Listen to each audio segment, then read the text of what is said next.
بھارت میں اس وقت اس بات کا چرچا ہے کہ مسلمانوں میں قیادت کی کمی ہے اور مسلمانوں کی کوئی بھی تنظیم مستقل مزاجی یا مستحکم نہیں ہے۔ اگر کوئی تنظیم ہے بھی تو وہاں پر خاندانی اثر و رسوخ ہے یا پھر عہدوں کے لیے مارا ماری ہے۔ بھارتی مسلمانوں کے لیے اگر کوئی تنظیم مثال کے طور پر ہے تو وہ RSS ہے، جو پچھلے 90 سالوں سے زیادہ عرصے سے پوری منصوبہ بندی کے ساتھ کام کر رہی ہے۔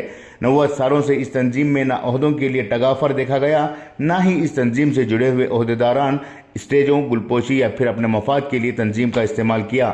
اسی تنظیم کی بنیاد بھارت کو ہندو راشٹر بنانے کے لیے رکھی گئی تھی۔ اسی مقصد کے لیے آج بھی اس کے کارکنان جدوجہد کر رہے ہیں۔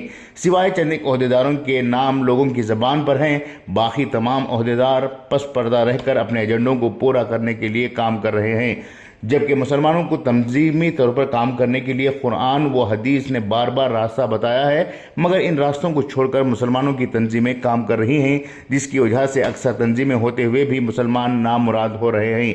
کئی تنظیمیں مسلمانوں کی قیادت کے لیے تشکیل تو پا چکی ہیں، مگر وہ صرف اور صرف الیکشن یا قدرتی آفات کے موقعوں پر متحرک ہو جاتی ہیں اور یہ بات ظاہر کرنے کی کوشش کرتی ہیں کہ ہم ہی ہر مسئلے کا حل ہے۔ جب تک مسلمانوں کی تنظیموں میں کام کرنے کے لیے قربانی کا جذبہ پیدا نہیں ہوتا اور جب تک مسلمان اپنے امیر کا انتخاب نہیں کرتے، اس وقت تک مسلمانوں کی تنظیمیں محض نام کے لیے رہ جائیں گی اور کام کچھ بھی نہیں ہوگا۔ حالات تیزی کے ساتھ بدل رہے ہیں، مگر ان حالات سے مقابلہ کرنے کے لیے مسلمان بالکل بھی تیار نہیں ہیں اور اس کا خمیازہ پورے مسلمانوں کو اٹھانا پڑ رہا ہے۔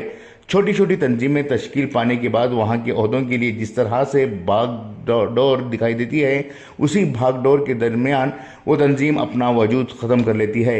غور طلب بات یہ ہے کہ اس وقت RSS نے اس بات کا اعلان کیا ہے کہ وہ سال 2025 سے قبل بھارت کے ہر دیہات میں RSS کی شاخ کا بنیاد رکھیں گے۔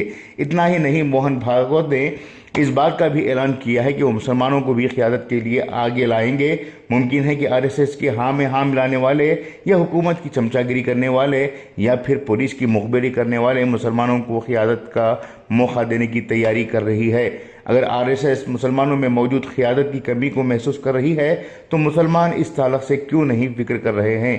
یقین مانیے، جب تک قیادت کی کمی ہوتی ہے اس وقت تک کوئی بھی قوم آگے نہیں آ سکتی، کیونکہ ہر ریل گاڑی کو چلانے کے لیے انجن کی ضرورت ہوتی ہے اور ہر ڈبے کو اس انجن پر بھروسہ کرنا ہی پڑتا ہے۔ مگر مسلمانوں کے یہاں ہر ایک شخص انجن بننے کے لیے تیار ہے، مگر ڈبہ کوئی بننا نہیں چاہتا۔ جبکہ انجن بھلے ہی دیکھنے میں معمولی ڈبہ ہوتا ہے، لیکن اس کی ذمہ داری بہت بڑی ہوتی ہے۔ اگر انجن صحیح رہ جائے تو ڈبوں کے لیے کوئی پریشانی نہیں رہے گی اور ہر ڈبے میں سینکڑوں لوگ سوار ہو سکتے ہیں۔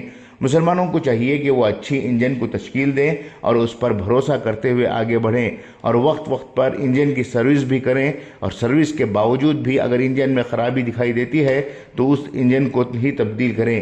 حالانکہ ہماری کئی ایسی تنظیمیں ہیں جو اب بھی کوئلے کی انجن لگا کر، یعنی پرانی سوچ، پرانی فکر، کمزور اور ضعیف انجن کے ساتھ چل رہی ہیں، جس کی وجہ سے مسلمان دوسری قوموں کی رفتار کے ساتھ نہیں چل پا رہے ہیں۔ ایسا نہیں ہے کہ پرانی انجن کو بیکار کہا جا سکتا ہے، مگر ہر انجن کو تیار کرتے وقت پرانی انجن کے فارمولے کو ہی بنیاد بنایا جاتا ہے۔ مسلمان فوری طور پر اس سمت میں کام کریں اور اچھی انجنوں کو لگا کر قوم کو تیزی کے ساتھ دوسری قوموں کے مقابلے میں کھڑا کریں۔ یہ وقت کی ضرورت ہے۔ اگر اب بھی ان باتوں کو سمجھا نہیں جاتا ہے تو یہ بے وقوفی کے سوائے کچھ نہیں ہے۔ خصوصی رپورٹ، انقلاب نیوز، بنگلورو۔